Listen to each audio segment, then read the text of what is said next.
لسال 1991 کە ئینتیفاڵەکە بوو سوید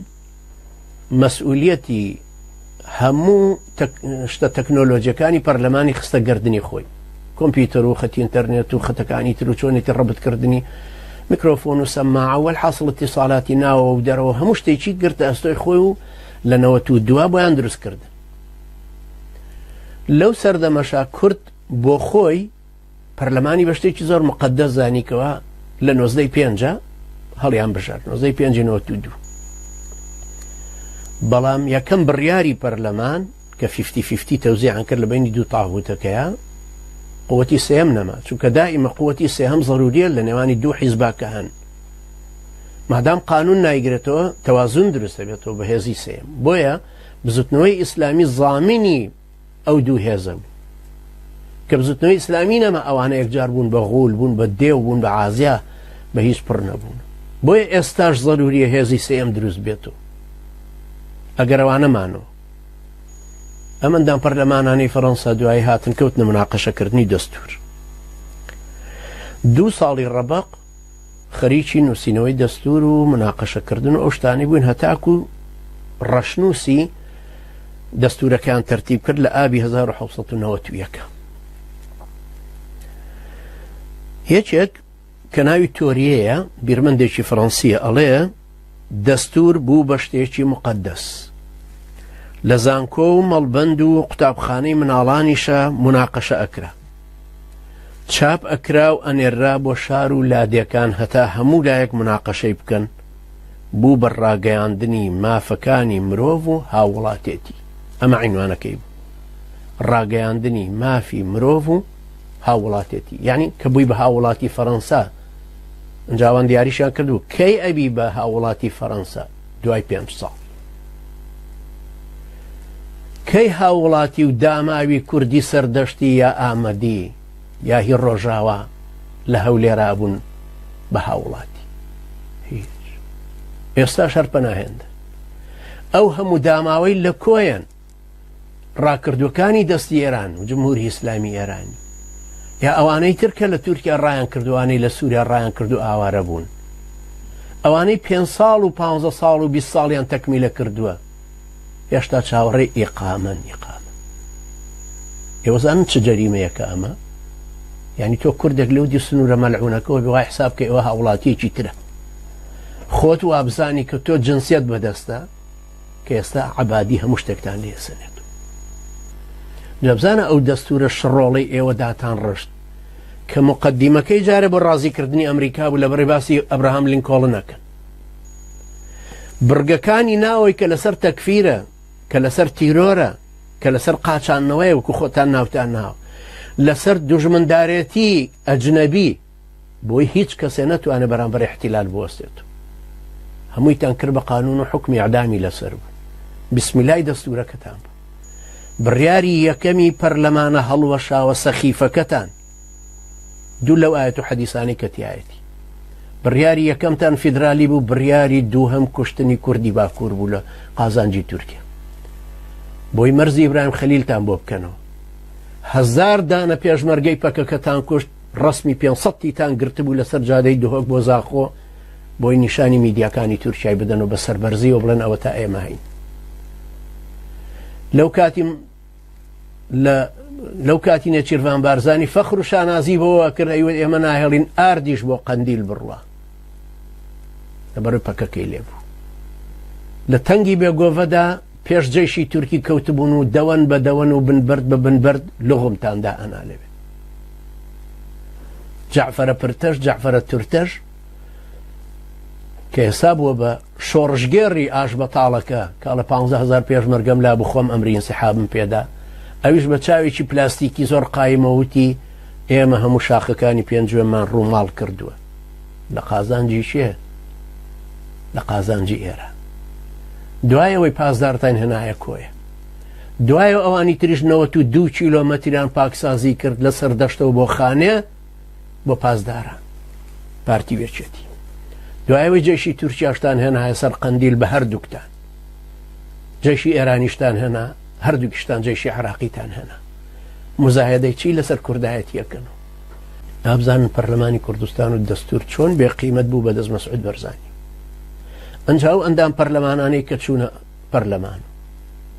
دخوا جوامێری هەمویان گەیشتە دوو پێشمەرگە هەر لە ڕوبەڕووبوونەوەی حەق لە دەرخستنی بە تاوانبارەکە دوو وەسیقە بخەنە پێشچاو بڵێن ئاخر بێن بۆچی ناتوانین محاسبە یەکێ بکەین کە پەرلەمان سەرۆرەتی یاسای هەیە بەحساب لە پشتی دەستور کەسی تر نییە لەسەر ئەوە دەستورەکەشیان کرد بەو حاڵەتە هەموو بڕیارەکە لەو پەرلەمانە بەتاڵەوە دەرەچوو یەکەم کەسەوەی مخالەفەیەکرەوە بوو کە ئاهاتە دەرەوە لە پەرلەمان بەڕ و فاجریان وەکو یەکوا بوو لەبەرەوە وا مەزانن دیسان پێویستیتان بەوە هەیە هەمان پەرلەمان بخەنەوە ئیش بە هەمان ئەندام و هەمان جۆرە ئەندام و هەمان جۆرە حیزب سەر لە نووسێغی ژیانی خۆتان داڕێژن و ئیدارەی دەوڵەت و ئاڕاستەی کۆمەڵگەکە دیسان بە پارتی و یەکێتی و کۆمەڵ و شلگرتو بکەن یەکگرتو ئەوانە کەڵکی ئەوان پێوە نەماوە ئیدارەی دەوڵەت و ئاڕاستەی کۆمەڵگەکەیان بدرێتەوە دەست چونکە ئەوانە سەبەبێک بوون بۆ داڕمانی ئازادی ئینسان کەرامەتی ئینسانی کورد ئینسانی کورد وەکو ئیشارەتم پێدا ئێستا هیچی نەکردووە بەسەر جادەکەیان ڕواوە ترسێ هیچ شتێکی نەکردووە ئەڵە کاکە ترسم شەڕێکم پێ بفرۆش برا ڕیشم هەیە کە گرتیانم وتیان داعشی بڵێم چی شێ بەرمەدا دایک و باوکو کەس و کارم ئەو خانووی دروستیان کردو بە هەموو مەعاناتی خۆیان بە ڕەشوە ئەیدەن بە زابتێک وەکو کە ئەیاندا بە بەعسیەک بۆ ئەوی بەس بزانن کوڕەکەیان ماوە برا ئێمە ئێستا نازانین کوڕەکەشمان ماوە یان نا کا قودس لای یەکێتی گیرا بوو کا قودس خەڵکی سموودە کا قودس هەر ناوی ئەسڵی قودسە دوای ئەوەی گیرا کەوتە لای یەکێتی دوای 3 ساڵیش نامەی بە سەلیب ئەحمەرە ئەهات بۆ ماڵەوە بەڵام نامەی بڕ باشە نابێ ئێستا بزانین ئەم کابرای لەکوێیە ئەگەر لە ژێر تەعزیبتانە مردووە نابێ بزانین قەبرەکەی لەکوێیە ژنێک و 4 مناڵی بەجێهێشت ئەی نابێ بپرسینەوە لەو مامۆستای فڕاندووتانە لەوی ترکە هەر یەکێک لەمانەی ترکە فڕاندووتانن لەم لاولاوە باشە هەر بپرسینە بزانین ئەم بزربوانان لەکوێن ئەوەنە دەستوریان دەستور بوونە پەرلەمانیان پەرلەمان بوو ئەمما حکوومەتیان ئەم قانونی تەعیناتە بزانە لەکوێ و داماوی ئێوە لەکوێ خەڵکێک مهندسی کۆمپیوتەرە کەچی دەرگاوانە یەکێکی کە مهندسی زەراعەیە لە دایرەی تاپۆ تەعین بوو یعنی شتێکی زۆر غەریبە بینی هیچ اختصاصە لە شوێنی خۆیان نییە لەبەر تەزکیەی حیزبی یەکێک وەک حەیوانە یعنی نەعەقڵی بە دنیا ئەشکێ نەزانیاری هەیە هیچ شتێکی نییە بەڵام تەعین کراوە بە مدیر عام یعنی وەکو هەتی و مچەیەکی بەعسی لەو سەرجادەوە هێنرابوو کرابوو بە ئەمین عام ئەمین عامی شوونی اجتیماعی مەسەلەن لە هەولێر کراوە بە محافظ لە شوێنێکی تر ئەمەش بە هەمان شێوە بۆیە ئێستا ئێوە گەیشتونەتە ئەو کارە ساتە ئاراسی شێخ جەنگی بە چه سیفەتێکی ڕۆیشتووی ئیتیفاقی کردو لەگەڵ قاسم برێمەر و وەحشیەکانی هادی العامری و ئەبوو مەهدی و بە حضوری یارەڵڵا و بە چه سیفەتێ مەسعود بەرزانی ڕئیسی هەموو هێزەکانە فشە شەریکی ژنی هەتا لە ناو پارتیە خەڵک بە قسەینە پاشان کۆسرەت نائیبیەوە ئەنجا دیسان نائیبی جەلال تاڵەبانیشە شێخ جەعفەرە تورتەش هەر بە هەمان شێوە مەسئولی گەورەی و میحورانەیە ئەم کابرایە ڕۆیەوە بە کەیفی خۆی تاین کردو کە خۆی کردو بە نوێنەریە و خەڵکە و ئیتیفاقاتی نێودەوڵەتی کردووە لەگەڵ قاسم سلەیمانی هەر وەزیری بە وەزارەتی دیفاعەکەی خۆی ئاشکرینە کردو ئاگادارە کردو یعنی سەیری ئەم تەعیناتە لا بەلاو لا کۆڵانانە کە تەزکیەی حیزبی کردی لەبەرەوە بێ ئێوە بۆ چاکردن و ئیسلاحکردنی حاڵی خۆتان یەکەمین عەهدە لەگەڵ خوا بیدەن ئەوەیە کە تەزکیەی حیزبی لە هیچ کەسێ قبوڵ نەکە هیچ کەسێ بە تەزکیەی حیزبی قبوڵ نەبێت دکتۆرێکی یەزیدیە من نەخۆشەکەم ببم بۆ لای ئەم دکتۆرە یەزیدیە باشترە بۆ لای براکەم کە مزەمیدە یعنی ئەمە لەبەرەوەی برامە مزەمیدە نەخۆشەکەشم نابم بۆ لای ئەزانم چکە ئیمرێنێ ئەی کوژێ بەڵام ئەی بم بۆ لای دکتۆرە یەزیدی ئەی کەوابوو بۆچی تەعینی ناکەی لەبەرەوەی کە یەزیدی یا مەسیحی یا کۆمونیستە ئیسلامی یا شتێکی تر. لەوێ وا لە ئەوروپا حیزب بریتە لە مەدرسەیەکی چاوکردنەوە و گەشە و نەشونمای بیرروهۆشی سیاسی کەچی حیزبی لای ئێمە کەراندنە. خەڵک عاقڵا چێتە حیزبۆ بێ بە کەر، ئەبێ بە گوێ درێژ، ئەبێ بە حەیوان، عەقڵی لەدەسەدا، ئەبێ بە کۆیلا. لە قیادەی حیزبەکە شایە ڕئیسەکەی پێڵێ ڕێیتان چییە بۆ فڵان مەسەڵە قوربان گەورم جەنابەت چییە فەرمووی ئێمە تەنفیزیک هەروەکو ئاغا و کۆیلەیەتێک باشە بۆ ڕازیت کە بچیت ئەم حیزبەوەکەوە کە لێ پرسیینەوەڵی بۆ ڕازی دەڵێ ئەی کاکە چی بکەین بەرا بەتاڵەیەکە و ئیش نییە و ئەوەنجا پارتیش بە بێدەنجی 120 دلار گەدا بە ئەفرادەکانی لە ژێر مێزەکەەوە. هی تەسەورکەن خوشکێکی بەڕێز یاری پارتیش بتوان لە ناو پارتیا بوو محتەرەمێ بوو قایمێکی پیشانی منداوتی ئەوە مەلاکانی محافظەی سلێمانین کە پارتی پارەیانەداتێ 140 مەلا بەدزیەوە قایمەکەش لایم خوشکە بەڕێزە ئێ ببوانی تر چەند بدە هەموویان وان نەزانی ئەو پارتی وای وێچێتی وانی پارەی دزیەکە ئاواتە ئەو زیعیان کرد بۆیە خەڵکیشیان فەقیر کرد هەر موچەیان نەدا هەر خەڵکیان فەقیر کرد و تەعیناتیان نەکردن بۆەوەی مەجبور ببێ بە پێشمەرگە. ئێ باش 140,000 پێشمەرگەتان تەعین کرد ئێکوە کوێیان پاراست مەسئولەکان هەموو گەدایان زل کرد و داماوەکانی تریش لەبەر بێ پارەی هەراوە ئەو هەموو ڕسوایی و ئەو هەموو مەئەساتیان بەسەرهێنان. لە حیزب لە کوردستانە لای ئەم پارتی وێچێتی تاغوتە ئەقڵ ئیلغا کرایە لە جیاتیەوەی خەڵک پێ بگە هەر لەو فەڕەنسایە ئێستەوەی بینن چێ حکمی فەڕەنساک پیاوێکی گەنجە تۆ گەر قیاسی بکەیتەوە لەسەر جیسکاردیستان و لەسەر دیگۆل و لەسەر فرانسوا میتران و لەسەر ئەو ڕئیسانەی تر هەتا سارکۆزی اعتیبارەکرێ بە پیر لە چاو ئەمەی کە ئێستا حکومەکە زووش هاتۆتە سیاست یعنی ماوەیەکی کەمیش هاتە سیاست و بەڵام گرێوی بردوت بەچی بە ئیلتیزام بە ڕاستگۆیی بە پابندبوون بە قانون بە احترامی قانونەکەی خۆی مدیری پۆلیسی مروری ستۆکهۆڵم ئیشارەتەکە سوور بوو نەیتوانی بۆستێ و پەڕیەوە ئەو بەر لەو بەر 1 مەتری تر نەڕۆیشت وەرەقە و قەڵەمی دەرهێنا و ئیستیقالەی لە مدیر پۆلیسیەکەی خۆیدا خەڵک ئاوا احترامی قانونی خۆیەگرێت. بەڵام هەر مەسعود بەرزانی خۆی چەند مخالەفەی لەم قانونانە کرد جەلال تاڵەبانی خۆی ئەو کەسانی کە لە پەرلەمانەکانان خۆیان چەند مخالەفەی و قانونیان کردو کە هەروەکوتم قانونی گاندانەکە یقوندەرێتی گانگانۆچێ کە پێڵەن جەندەر لەگەڵ قانون دژی ئیرهاب ئەم دوانە تەنفیز کران لەبەرەوەی هەمووی لەسەر بێ ئەخلاقی یا ڕوتانەوەی مسلمانان و شکاندنی شکۆی ئەهلی ئیسلام و سووتاندنی ڕیشیان لە بازاڕە و ئیهانەکردن و زیندان و تعزیبکردنیان لەبەر خاتری قووەتێکی دەرەیە لەبەر خاتری تەنفیسێک لەو حەقدا کۆنەی کە لە دڵیان هەیە. لە فەڕەنسا ئەوەی کە دەستوور ڕێژی خست هاوڵاتی و داوەریە وتیان هەموو لە بەردەمی یاسایە یەکسانە هەمویان یەکسانە لە بەردەستی یاسایە. یەکەم سربەخۆیی داوەری ئەم قازیانە هەمویان ئەم داوەرانە سربەخۆن هیچ کەس ناتوانێت قسەیەکیان بەرامبەر بکات کەس ناتوانێت زەختیان لێ بکات.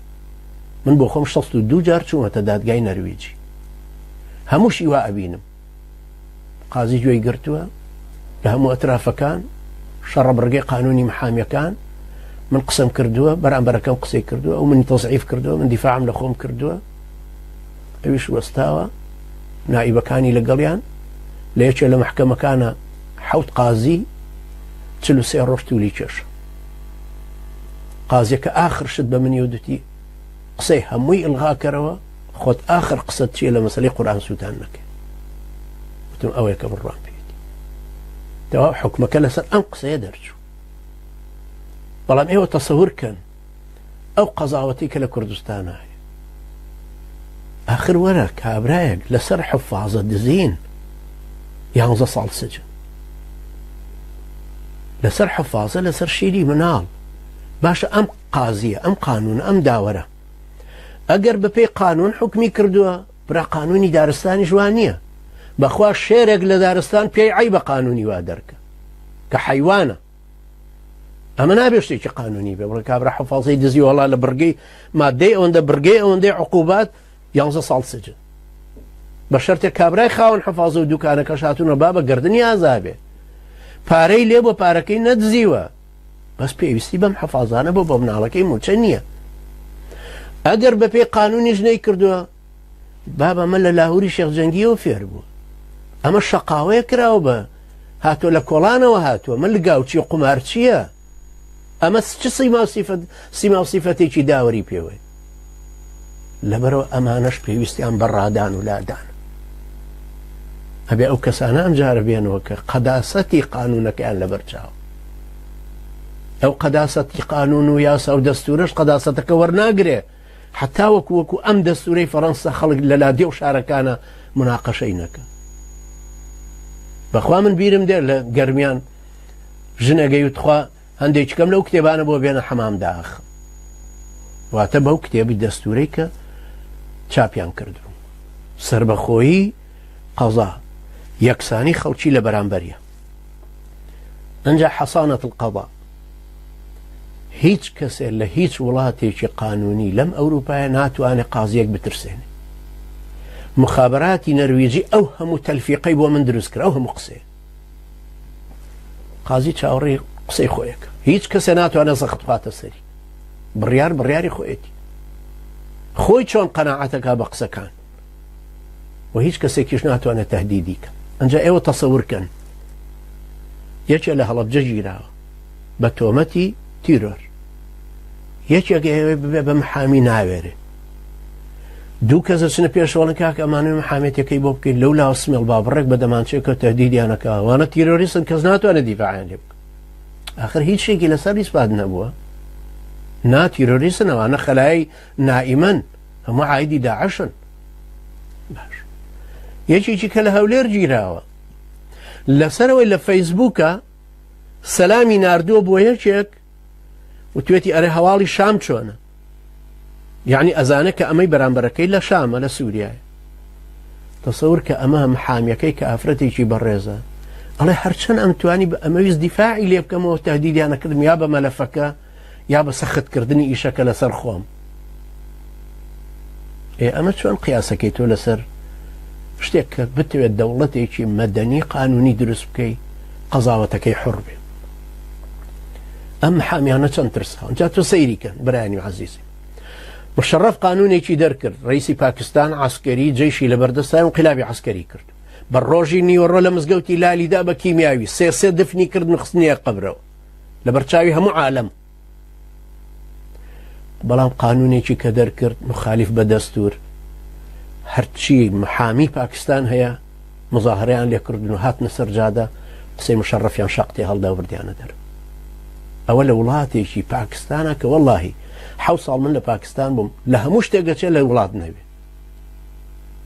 یعنی تۆ کە پارەت هەیە بڕۆی بۆ ئەوێ و جنسێت نییە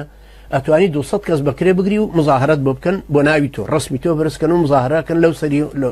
مزاهرەکە کە تەواو بوو بە زەمەن یا بە شوێنەکەی ئەڕۆنەوە بۆ ماڵەوە یعنی تەسەورکەن لە عاشورایە شیعە پارادا بە سونی کاکە وەرە سینەزەنیمان بۆ بکە و بڕۆرەوە ئەوی ژەڕاتە سەعات 4 سینەزەنی و ئیمام حوسێن و ئەگری و ساعت 4 هەڵ کاکە من دەوامەکەم تەوا بۆ ڕۆمە پارەکە وەرەگرێ وەڕات لەم پاکستانەیە محامی نەیهێش ڕئیس جمهور قانونیە دەرکە لە میسر جەمال عەبدوناسر سادات حوسنی مبارەک و ئەم تاغوتە سیسی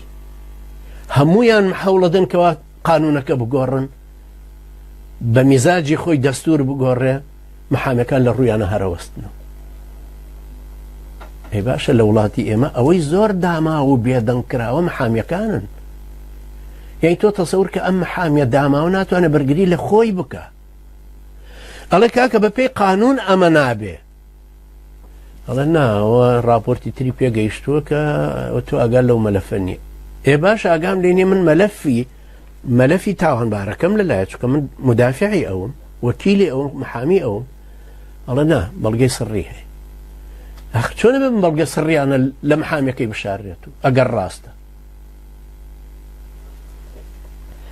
ئەنجا سەیری ئەو قانونانەکەن کە لێرە دەرەچە لە وڵاتانە ئاسانکاری سکاڵاکردن هەر کەسێک لەم ئەوروپایە وەلەو تێپەڕێ بە وڵاتەکەشە بە فەڕەنسا تێپەڕی ئەتێشکات لێچێ بکەڵە وڵاوە قاچی خستۆتە بەرقاچ یا مۆڕەی لێ کردویان فڵان شتی کردو ئەوە نییە بڵێ بابە دەوە شتێکی وا چیە کاکە گردنی ئازاکە و بڕۆ وەکو لە کوردستانە لە وڵاو فیشەکی پێوە نامەڵ بابە بەس نییە بەرنەکەوتووی دەبڕۆ گردنی ئازاکە و بڕۆ برا جاریش کەش دێتەوە سەرم جارە بە کلاشن کۆف دێ لێرەوانیە ئاسانکردنی سکاڵاکە جا ئەمەشە گەڕێتەوە بە ساڵی 1970 یعنی تۆ یەکسەر کە ئەڕۆی لە وڵاتانەش کاتێکەکە یەکسرە پرسن و ناو دەنووسن و ڕقم و تاریخ و هەموو شتێک دەنووسرێ و وەرەقەیەکە ئەبێ بە مستەمسەکێکی قانونی تەواو هیچ کەسێک ناتوانێت نکوڵی لێ بکە هەر یەکە جیهات بە جیهات بەرزێک کاتەوە تاکۆ گاتە ڕۆژی دیاریکردنی محکەم جۆ لێگرن جۆ لە تەرەفی مقابلەگرن ئەدیلەکان محامیشت نییە پارەت نییە محامی بۆگرن بە هەمان شێوە هەتاکۆ گەیتە نەتیجە ئەبزانە سەیری ئەم داماویەکەن لە کوردستانە ئافرەتێکی داما و ئەوێ خولع بکایوێت جیابێتەوە خولع حەقێکی شەرعی خۆیەتی لە دینە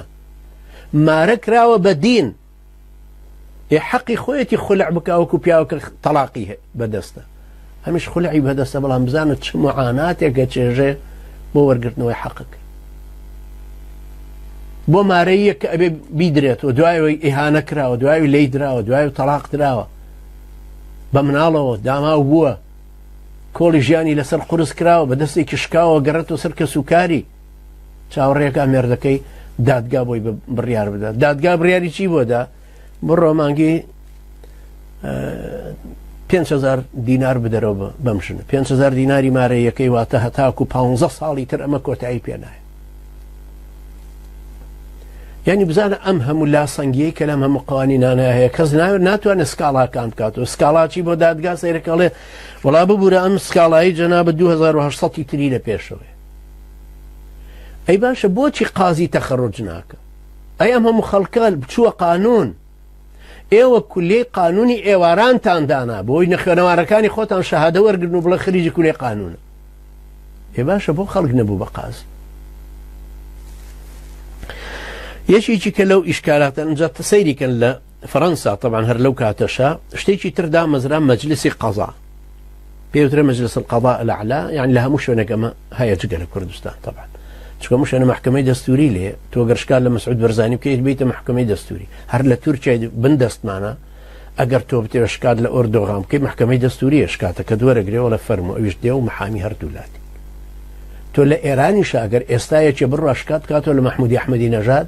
یان لە حەسەنی ڕوحانی محکەمەی دەستوری هەیە ئەنجا مەجلسی قەضای ئەعلا هەیە کە محمودی شارودی ئەی بربڕێەوە و پێشتریش هایەتوڵای سەنعانی مەجلسی قەضای ئەعلای فەڕەنسا کە دروست 14 ئەندام بوو ڕئیس جمهور خۆی مۆرەکەی لەلا بوو یەکێکە لە ئەندامەکان وەزیری عەدلیش ئەندامێکی ترە 6 قازی تری فەنی واتە ئەوانەی ڕیشیان سپی بوو سەریان سپی بووە لە قەزاوەتە ئەمانە دێنە پێش یەکی تەسەور کە لای ئێمە ئەو قازەی کە حاکم فڵان یەکێتی دایناوە تەواو هەرەمە کولفی کول هەر ئەمە ئەم لە چاو ئەوانی ترا و اختصاصەشی نییە خەڵکێکەیە ئەویش سەری سپی بوو هەر لەم قانونەیە بەڵام بە تەسکەی حیزبی ئەو ناچێتە سەرویتر ئەو ناوێت بە مەسوولی دادگا ئەوی تریانەبێ یەکێکی تر لە کارەکانی ئەو مەجلیسانەی ئەوان ئەڵێ لە هەموو شتێکە لە هەموو کێشەیەکە کە لە بینی هاوڵاتیەک و حکومەتە ڕووەدا ئەولەویەت ڕەچاوکردنی ئەولەویەت بۆ هاوڵاتیەکە مافی هاوڵاتیەکە مادام عیلاقەی بە ئەمنیەتی وڵاتەکەەوە نەبێت ئەنجا تەسەور کە هەزاران هەزار کێشە هەیە لە سوید مەسەلەن کابرایە 2 ساڵ لەمەوە پێش بانقێکی دزیوە بڕیوێتی و تەواو دوای ڕۆیشتووە مەسەلەن لە ڤەنزوێلا گرتویان کە هاتۆتەوە تەواو لە 2 ساڵ یەک ڕۆژی بەسەرا ڕۆیشتووە لە بەرەو ئەو یەک ڕۆژە حەقی ئەوە نەماکە ئیتر بیدەیتەوە بە دادگا وەلەو بانقە بڕیوێتی چونکە بە تەقادم واتە کۆنبوون جەریمەکە ئەسڕێتەوە باشە ئێوە تەسەورکەن ئەوەی کە مافی نییە هاوڵاتیەکە ئەو لەوێت بۆ مەسئولە ئەو لەوێت بۆ بەرزانیە ئەو لەوێت بۆ تاڵەبانیە ئەنجا بۆ معسوومەکانی دەوروبەریان. ئەها کە یەکێتی کۆنفرانسی کۆنگرەی گرت جلال طالبانی بأمر جلال طالبانی وتی 14 کەس نایەنە انتخاباتو جلال طالبانی و فواد معصوم و کۆسرەت و بەرهەم و جەبار فەرمان و شێخ موس و فڵان و فیسەرەمانە نایەن ئەوە ئیمامە معصومەکانی چۆن شیعە 14 معصومی هەیە یەکێتیش 14 معصومی هەبوو ئەوانە نایەنە انتخابات ئەوانەی لای پارتیژە ناو انتخاباتی حیزبەوە سەرۆک خۆی ڕازی نەبێوانی تر هیچی نایەنە ناو انتخابات وەلەو بە پێی دەستوری حیزبەکەش هەمووی مافی ئەوانە ئەنجا ئێوە بزانە ئەولەویەتەکە بۆ ئەندامی خۆیان نەبێ ئەولەویەت بۆ هاوڵاتی چی هەیە تۆ لە شوێن ئەم ئەولەویەتە ئەبینی دائیرەکانی حکومەت و ئیهتیمامدان پێی ئەمە بەشە مەدەنیەکەی ئەنجا مەجلسی دەولە هەیە مەجلسی شورای دەولەی پێڵێن ئەنجا بەلەدیاتەکان ئەنجا ئەوانی تر حتا دێتە بەلەدەی گەڕەکێ هەر یەکێک لەمانە ماف و ئەرک و دەسەڵاتی دیاری کراوە لە بەرامبەر بزانێت خوا ماف و ئەرکی دەسەڵاتی خۆتان لەوێ چی هەیە یعنی سبحان الله لێرە یەک کەس لەم ئەوروپای یەک کەس یەک ڕۆژنامەوان لەسەر یەکێ بنووسێ بڵێ نەخۆشە جۆری نەخۆشەکەی بنووسێ ئەیدەن بە دادگا تۆ چۆن ئەسراری ئەم کەسایەتی ئەم کەسە کەشف کردو کەچی لە وڵاتە داماوەی ئێوە دکتۆر لە ژوورەوەیە حاشای ئەو میلەتە بەڕێزە خەڵکەکە وەکو کەر و گاگەل یەکی هاتۆتە ژوورە و پێڵێڵەوە وەڵا جگەرم نەخۆش و کاتی خۆی سەرەتانم بۆ عیلاجم کرد ئەمە یەکێکی کە وەستاوە نۆرەیەتی گوێی لێ یەکی کەش لەبەر دەرگاکە وەستاوە گوێی لێتی دەرگاکەش کراوەتەوە فڕاشەکەش لەولا گوێی لێتی خەتەکەی دوای ئەویش هەمویان ڕاوەستاون وەکو بایعی هەمویان گوێیان لێ ئێ باشە تۆ بلیتێکت بڕیوە بۆ ئەم نیو سەعاتە لەم وڵاتە ئەوروپایانە کە ئەچی بۆ لای دکتۆر پێش هەموو شتێ بۆت شەرحەکە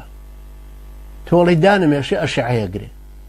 دوای بۆت باسەکاتەوە دانەکە بۆ ڕسمەکاو لەسەر وەرەقەیەک اونجا پێ دەڵێتەوە یان بە ئەشعەکە پیشانە دەداتۆڵێ ئەمە لێرە کلێنێکی هەیە پڕکردنەوەیکی هەیە پڕکردنەوەیکی موقەتی بۆ کەم ئێستا ئەمەی تر ئاوایە فەحسی خوێنت دەکا هەر هێشتا هیچ شتێکی نەکرد هەر یا زەخت دەگرێ هەر لێرە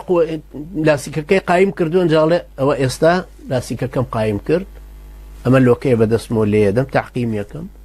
ئەوەسە دەرزیەکی لێدەم شتەکانت پێڵە بۆی طبیعی بی نەفسیان لەگەڵ ئەم ئیشەیە بڕێت چ جای نەخۆشی گەورە بەخوا قەسەم لە سەیدەلیەکانیش کە دەرمانەکەی ئەفرۆشن کە ئەڕۆی ئەو کەسە ئەو دەرمان خانەیە دەرمانەکەش بە تایبەتی و بەنهێنی و ئەهێنە ئیداتە دەست نەخۆشەکە بۆی نەخۆشێکی تراگای لێنێ بێ بە شەرتێکە سەرایان گرتووە ئەوانی تر ئەگەر بەڕەقەمە سەرەی گرتووە 2-3 مەتر دوورە لەم کەسانەوە کە قساکە یا کە دەرمانەکە وەرەگری ئێ باشە تخوایەوە سەیری ئەو ماساتەی خۆتان کردو تخوا ئێوە هەمووتان بەبێ ئیستیسنا لە هەولێر و سلێمانی دهۆک و هەڵەبجە تخوا چەند کەس ئەمرێ بە دەرمانی ئەکسپایر چەند کەس ئەمرێ بە دکتۆری نادکتۆر چەند کەس ئەمرێ بە عەمەلیات چەند کەس ئەمرێ بە نەفسی هەر یەکسەر کابرای نەخوێنەوار و نەزان دکتۆرێکی خاوەن شەهادەی تەزویر یەکسەر پێڵە وڵایی هەرچەنە ناخۆشە بەزە بێ پێت بڵێم کە سەرەتانی خوێنتەوە و ئەو کەسانی کە ئەمەش توش بوون یعنی لە سەتا یەک مەگەر ناجح بوو بن دەرچوو بن بەژنا لە سەتا نۆکی مردو هەر کابرا خۆی لێوان نەفسیان ئینهیارەکە هەمبرێ بەبێ و شەهادەی دابێتێ بەبێەوەی تەفسیلاتێکی دابێت ئەگەر لێرە وات پێ بڵێن ئێرەوات پێڵێ و مساومانە ناکەن بەس پێ دەڵێڵێ ئەمە خلایەکانت ئاوا تێکچوون خوێنەکە ئاوایە گەر تێیکەی ئاوا دەرەچێ فلانشت ئاوا هەموویت بە تەفسیل بۆ شەرحەکان لە چەند ڕۆژ و ئەوقاتی جیاواز هەر یەکێ لەم دکتۆرانە مشاوەڕی دکتۆرەکانی ترەکەنەوە کەس ئەوەندە لوودبەرز نییە بڵێ بابە من هەر خۆم دکتۆر مەزانم بلعکس ئەوەی پرۆفیسۆرە پرسەکاتەوە لە دانیمارک لێرە مەسەلە پرسەلەوەی دانیمارک ئەوە پرسێ لە مالیزیا لە کەنەدا لە وڵاتانی ترە پرسێ بەس ئێوە سەیری خۆتان کەن حاڵەکانتان چەند گوناحن ئێوە چێ وای لێ کردوون ئەو دوو تاغوتە کە پێویستە ڕایاندا ئەوانە نەقاوەی دکتۆرەکانە بێ ڕایاندن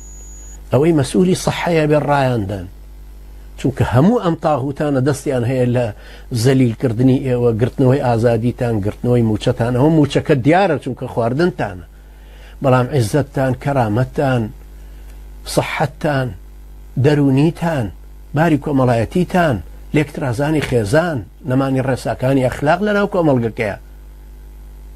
ژێرخان و سەرخانیان هەموو تەپاندوو. یەکێکی تر لەو نقطانە لێرە ئەگەر هەڵەیەک ببێ لە هەر شتێک بێ هەر هەڵەیەک بێ وەلەو پەلکە مۆزێک تۆکلە مۆزێکیش بێ لەسەر جادە فرێدراوی ئەگەر بیانەوە محاسەبە بکەن لەسەر ئەمە یا چاڵێک هەڵکەندراوە یا تەلێک قرتاوە یا سیارەی خواروەستا هەرچی شتێک بێڵێن تەحدیدی مەسئولیەتی هەڵەکارەکە ئەبێ بکرێت. پێش هەموو شتێک گەڵێن جارە بزانین کێ هەڵەکەی کردووە ئەنجا ئەگەڕێنەوە بۆچی هەڵەکەی کردووە ئەنجاڵن ئایا هەڵەکە بە پێی قانون هەڵەیە و ئایا کە هەڵەکەی کردووە حڕ بووە کە کردوێتی ئیتر دێتە سەر کۆمەڵێک شت کە لە ئیسلامیشە تەبەن وایە پێوتر تەجریم الفعل اینجا پێوترە تەجریم الفاعل. لێرە تەحدیدی مەسئولیەتەکە ئەکرێت یانی تۆ تەسەورکە ئەوە سێ چوار ڕۆژە کورد هەمووی زەلیلە ئەو کەسانی لە ئەوروپاژە ژین ئەوەی کرمانجی ژوورووە ئەوەی هی ڕۆژهەڵاتە ئەوەی هی ڕۆژ ئاوایە ئەوەی کوردێکە کوردستانی نەدیوە و لە دەرەوە لە دایک بووە خەفەت دایگرتووە کە باشە بۆچی وای لێ هاتوو ئاخر چۆن یەکێکی چاو پلاستیکی دێتە سەر تەلەڤیزیۆنێکی جمهور ڕوبەڕووی خەڵکەکاڵێ من ئەمری ئینسیحابەکەم پێداوە 15,000 پێشمەرگەشم لابوو. ئەی چۆن ئەم هەموو مەساحەی کوردستان لە 150 کوردستان هەروە بە ئاسانی درا بە حەشدی وەحشی ئەگەر بە شەریش بوونایە بە هەر حاڵ کە قسەژەکەن کەسیان ناڵێ حەشدی وەحشی گرتوێتی ئەڵێ سوپای عێراقی بۆی چاواشەکارێکە زیاترکەن لە سەرمان. ئەی نابێت تەحدیدی مەسئولیەتەکە بکرێت. ئەم پەرلەمانە پەچی کەوت نابێ بوترێ بۆچی وەستاوە ئەم قانونانە تەنفیز نابێ بڵێن چێ مەسئولە لە تەنفیزکردنی ئەم کارە ساتە گەورانە ڕوەدەن ناکرێ بڵێ بۆچی وایە 365 ملیۆن دۆلار مانگانە لە بای حەسەن و لە هاڤاناوە دەرەچێت نابێ بڵێن ئەم پارەی لەکوێیە یعنی ئەوەندە جێلبین و ئاشتی هەورامی بە ڕازگۆ بزانین کە وڵا ملیۆنێکم لە وەرگرتووە بە قەرز و 2 ملیۆن وەرگرتووە لەوە بە قەرز ئەوە چەند ملیاری هەیە کە تۆ 2 ملیۆنی لێ وەرەگری بە قەرز دوام قەرزەمان بووە کەی سابوو نەکڕین یعنی تەسەورکەن چما ئەساتێکە برایانی بەڕێز بەخوا قەسەم هەتانەی لە ئەوروپا نەژی نازانی ئەوە چه دارستانێک کە دوو لە ڕوێوە پەرژینێکی قایم بێەوە هەموو بەڕێزن هەمووی ساحب کەرامەتن بەخوا قەسەم نە دارستانە نە ئاغڵی حەیوانە نە زبڵدانە هەموو شتێک ئەوە لە هەموو شتێک دەرچووە یعنی چۆن خەڵکێک مزاهرەی کرد لە لوبنان شعارێکیان دانا طلعت ڕێحەت کۆن یعنی بۆگەنیتان بڵاو بووە مزاهرەکە کراوەرێکە لەو حەیەکی نووسی بۆ طلعت ڕێحەت کۆن ئێخۆ هەر ئەوانەی کە حکمەکەن لێ برا وەڵڵی من چاوم نەکراوەتەوە نەبێهبەڕی ڕئیسی پەرلەمانی لوبنانە ئەوە من 61 ساڵم خۆشم چوون بۆ لوبنان نەبێهبەڕی هەر ڕئیسی پەرلەمانە دەورە بە دوای دەورە خەڵک دێ و ئەڕوا و حکوومەتەکانە گۆڕن هو سعد الحريري وبيشتر فلان مويتر حتى أبو سليم الحصواني ترى الروا باعتبار أم رئيسي حكمته أبي السني به رئيسي ولاته مسيحي ماروني به رئيسي برلماني الشيعة به إبراهيم التوسيري كر فؤاد معصوم يعني كردو بالرئيس جمهور داماو كردو أنا ببوستاتي وتيان أو مطالبان ببو دوكان مناقشة أم كله وي كلاوس بن نصر بارتي ومسعود برزاني بوشيان بكره أيان قرد چونکە معقول نییە 3 ساعات دوای ئەو بڕیار و دوای قسە زلانە 3 ساعات دوای ئەوە هەموو ئەساتە دروست بێ بە چێشە بە ڕئیس جمهورەکەیان نردوێن با بە تۆ ڕئیس جمهورێکی بە دەردی لە فەیسبوک بۆیان نووسی بوو کاکە ئاسیاسیڵ کارتەکەت لێسەنێت تۆ تەلەفۆنەکە تۆ هەر قسەیە ناکەی جا سەیرەکەش ئەوەیە برانی بەڕێزم خۆزگە دکتۆرانامەکەی فواد معسوومتانە خوێندەوە کە لەسەر ئیخوان و سەفا نووسیوێتی خۆزگە ئەتان خوێندەوە کە باسی بۆیهیەکانەکە ئەڵێ بۆیهیەکان کە هاتن لە ئێرانەوە